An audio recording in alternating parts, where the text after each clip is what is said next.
You're watching Doc Review with me, Camelia Shambayati. In today's show, we're discussing Risk, directed by Oscar-winning filmmaker Laura Poitras. And joining me in the studio, we have Kaleem Aftab, a film critic and freelance writer who writes primarily for The Independent. And beside him is Marcel Cartier, who is an independent journalist and activist, as well as a hip-hop recording artist.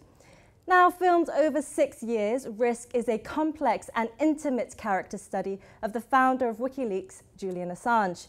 The documentary shows us Assange before he secured political asylum in the Ecuadorian embassy in London, his legal battles, as well as the controversy of WikiLeaks with the US presidential elections and its aftermath. Let's have a look at our first clip.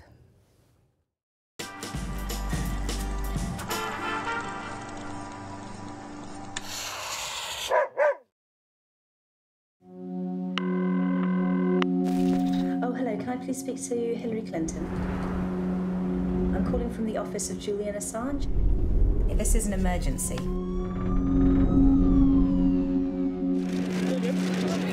This is not the film I thought I was making. I thought I could ignore the contradictions. I thought they were not part of the story. I was wrong. They are becoming the story. There's a filmmaker named Laura Poitras.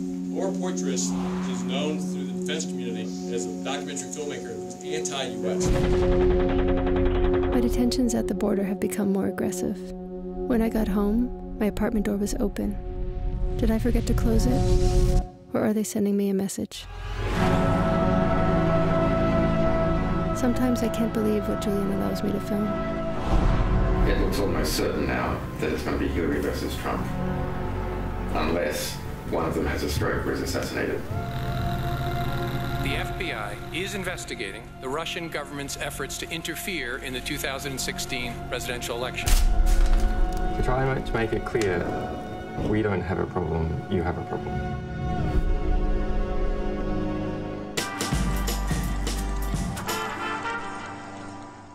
Well, welcome both of you to the show. Thank you very much for coming. Now, Laura Poitras is known for her politically charged documentaries. She won the Oscar for Citizen4, which we reviewed on this show, and it's about NSA whistleblower Edward Snowden. And Kaleem, what is your take on Risk, and how is it different to Citizen4?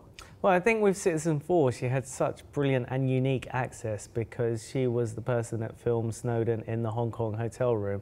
Remember, that went across the world on the internet. With the Assange, it's much more with Assange's cooperation. They have a bit more antagonism towards each other. The access is sometimes good and sometimes not so good. So it's a bit more of a distance movie. Although I've seen 2 cuts of this film. So there was a cut she did in 2016 that appeared at Cannes, where all of the personal details that she adds into the new cut were absent. So it's actually become a bit more interesting in this film with her personal details. Why do you think she made those changes? In the film, it says that she's fallen out a little bit with Assange and that he sent her a text message after the Cannes film saying it's a danger to him.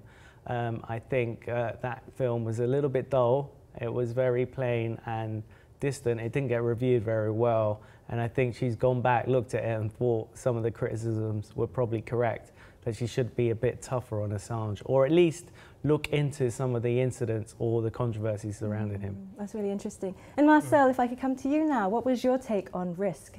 Well, when the movie was coming out, actually, I remember seeing all of this controversy around it because of the personal squabbles between Laura Poitras and Julian Assange. Obviously, they had this falling out, which you talked about. But I don't really feel as if it overshadows the film too much. I haven't seen that other cut. It was a little bit interesting that instead of just focusing on WikiLeaks and their inner workings, you have all of this information about, for example, the scene where Assange is speaking with his lawyer and he's talking about the sexual assault allegations.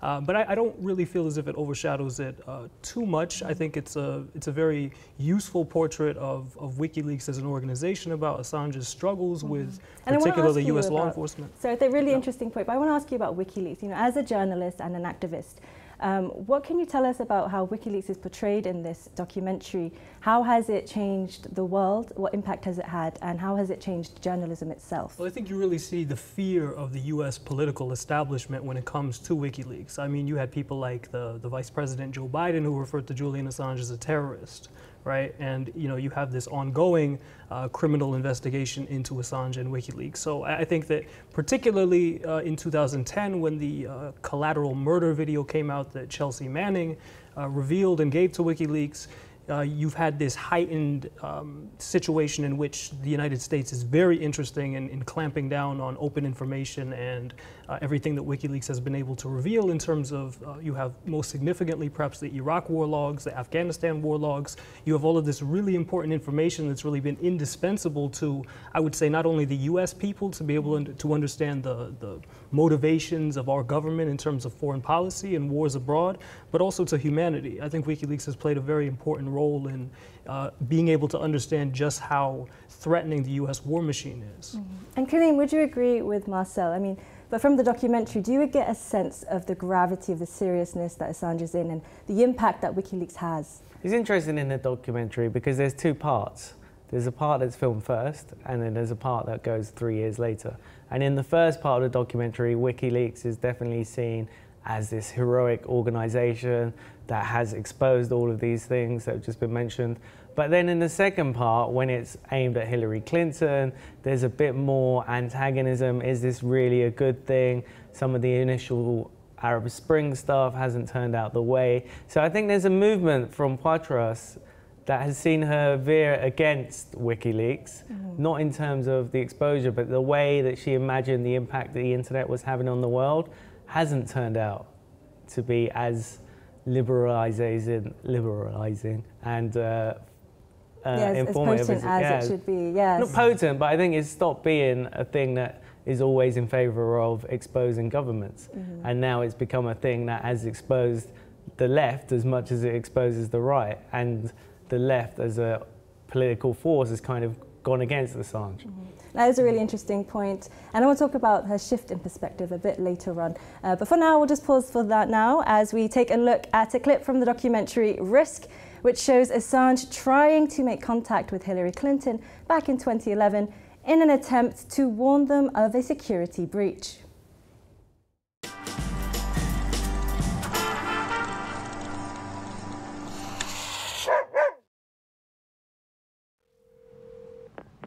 Oh, hello, can I please speak to Hillary Clinton? I'm calling from the office of Julian Assange. It's very important. This is an emergency. You're the emergency line and it will take a while? Okay. Would you want to do that right now and I'll wait?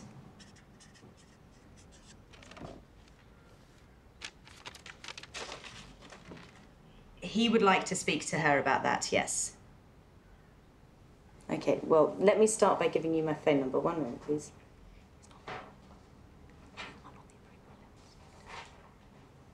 More details other than the entire unredacted cable set is about to go on the internet. I mean, literally, it's about to happen. I don't understand why you're not seeing the urgency in this.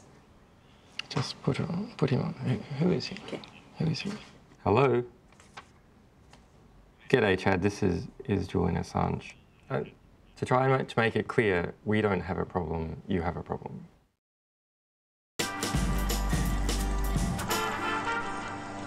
Well, that was quite bold of Assange to say that to a State Department official that they're the ones with the problem, not WikiLeaks. So I want to talk about the irony here in this clip. We see Assange and his team trying to contact Hillary Clinton to help them avoid a scandal. But then towards the end of the documentary, of course, we see the trove of emails leaked that ultimately damaged Hillary Clinton during the presidential campaign. Kaleem, was this symbolic in any way? I think the filmmaker tries to make it symbolic, but I'm not so sure it is symbolic because I don't feel that Assange's intention was to help Hillary Clinton in that earlier scene. It feels like his intention was to put WikiLeaks into the middle of the story. And if he could get through to Clinton, then he could get a quote from her, or he can get an angle that he could use to then promote WikiLeaks, which consistently throughout the whole period that WikiLeaks has been around, their self-promotion and ability to put themselves in the middle of the story has been amazing. And Marcel, would you agree with Kaleem there on his point? Yeah, I mean, I think, you know, when it came to that telephone call, they were concerned also about the ability or the, you know, classified information coming out that could perhaps, you know, damage certain people in a physical way, and we're trying to protect themselves also through that process, and WikiLeaks not wanting to put themselves perhaps in more danger than they already were. I think it's very interesting. I don't think there was any desire on Assange's part to want to help Hillary Clinton, and of course we saw last year in the presidential election, you know, like myself as a US voter, I didn't necessarily need WikiLeaks to tell me that, okay, Hillary Clinton is a terrible candidate and she's somebody who represents the political establishment. But certainly WikiLeaks and releasing all of the John Podesta emails, Clinton's campaign chairman, we were able to learn a lot more about the inner workings of Clinton and her connections to Wall Street and her connections to corporate power and all the rest. And trying to undermine Bernie Sanders' campaign as right, well. which is so significant. And I think that's very key. You know, like a lot of people will say now that WikiLeaks was responsible, or at least in part responsible, for Donald Trump's electoral win. I actually disagree with that. I think it's just a way to deflect the blame off of the Democratic Party in looking inward and being unable to really understand, well, you know, we're putting forward neoliberal politics and austerity politics, and it's not something that resonates with progressive people. So thrust the blame onto Russia, thrust the blame onto WikiLeaks. And in fact, that's one interesting part, in my opinion, is how WikiLeaks has gone from being viewed as a non-state actor hostile to the US to actually part of the Russia conspiracy, right? So now the attempt on behalf of the US political establishment is to make WikiLeaks look as if it's nothing but a tool or an appendage of Russia in this campaign to undermine US democracy. But a lot of critics of Assange would say that he's responsible for putting Trump in the White House. Do you think that was his intention at all? And is this clear from the documentary? Actually, I don't think anybody thought that Donald Trump would become the next president of the United States. I think it's still bewildering now, even 7-8 months into his presidency, that he's actually in that position. I think that the last election was all about seeing that the U.S. establishment was in deep crisis. We could have very well had Bernie Sanders in the White House. I think that if Sanders was the Democratic candidate, then we would have seen that. I think he would have trumped Trump. In a sense, he would have definitely have taken the the presidency. But I don't think his intention was that. I think that there's a scene actually in the documentary which speaks to this. Assange says, look, like Hillary Clinton is, and I'm paraphrasing here, but she's a known quantity basically. Donald Trump is completely unpredictable. So you could go after Clinton in particular because she was Secretary of State. She said things like during the 2011 invasion of Libya about Gaddafi's death, we came, we saw, he died. Things of this nature. It's like things that very obviously make her look unsuitable for office. Would you agree, Kaleem? I see you sort of nodding your head there. Do you think WikiLeaks Assange played a significant role in the US presidential elections? Well, I would say that if the information wasn't there in the first place, WikiLeaks have nothing to publish. So therefore, if their role is just to publish information, it's not information that shouldn't be out there. It's information people are trying to hide. And if you've got something to hide and WikiLeaks show that, then it's not the person who's the messenger that you shoot, is the candidate, which is Hillary Clinton in this case. And so I feel what he's saying definitely about, because Clinton has a long history as a politician, there's a lot to shoot down as a politician, Whereas with Trump, it's all shooting him down as an entertainer, as a businessman, and that doesn't hit home so much. And he had a lot of rhetoric that was stronger and aimed more at the smaller person than Hillary Clinton, who was saying, we're going to give you more of the same. And I think him as a change candidate was a bigger reason for him winning than anything that WikiLeaks said about Clinton. Okay, we'll have to take a brief break now from the discussion as we take a look at our next clip from Risk, which shows Assange being interviewed by quite a surprising visitor.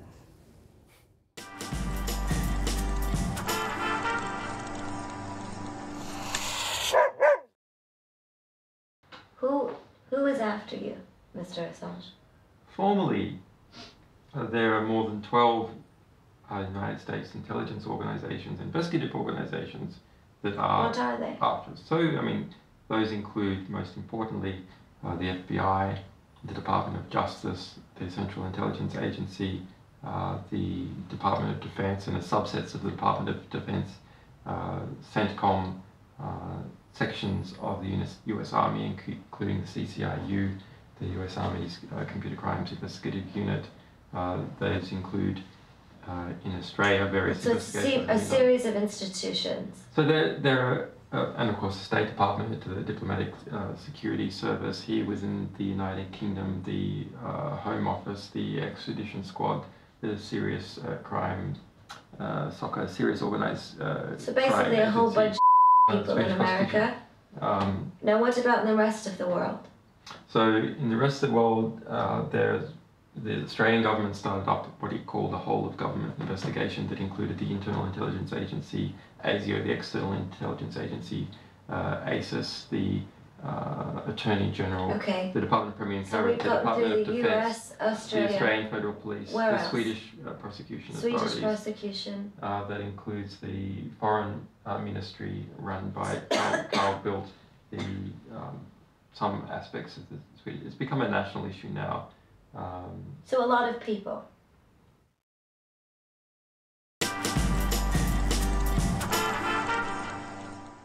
Well, that was Lady Gaga there, which was really bizarre to watch, I must admit, this particular scene.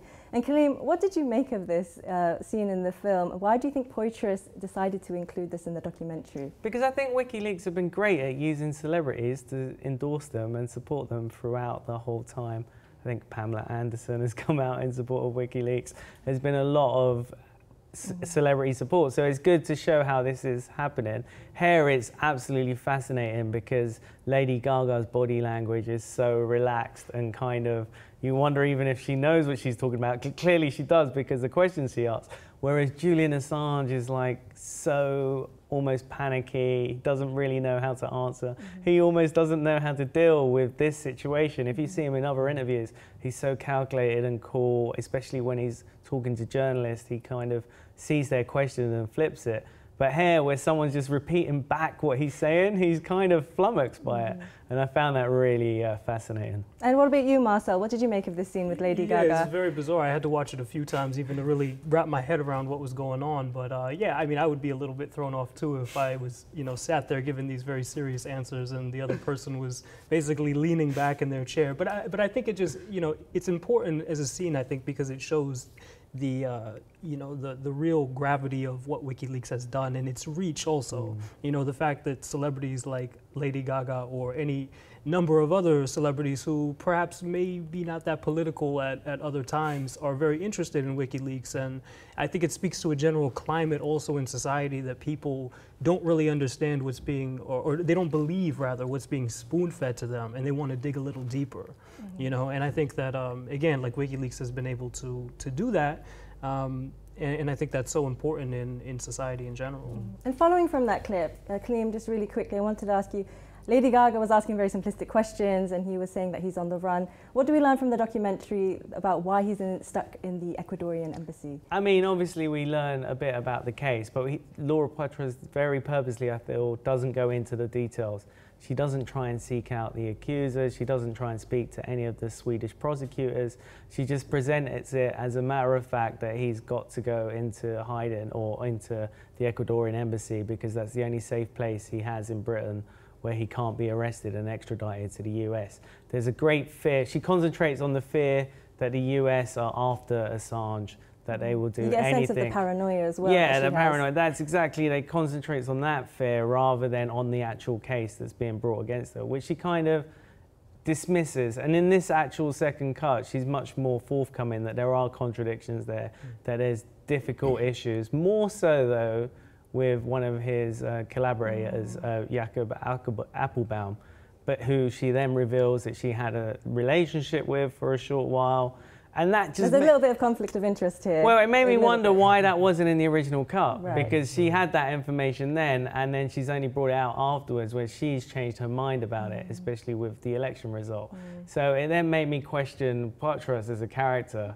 Perhaps there's a lot of drama behind the scenes. But for now, there's so much to discuss, and we're just going to head over to our final clip now from the documentary, which is quite a short clip, and it's a documentary called Risk that we're talking about, in which Laura Poitras talks about her troubled relationship with Assange.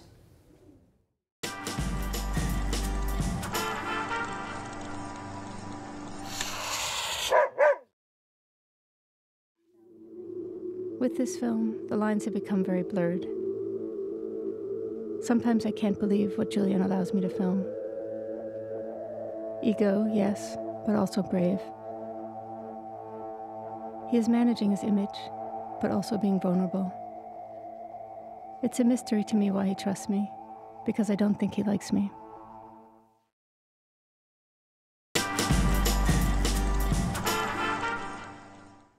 Now, Poitras thought initially, I think, when she was making Risk, that it would be a similar film to Citizen 4, but it becomes clear that these two men, Edward Snowden and Julian Assange, are very two different men with different motivations.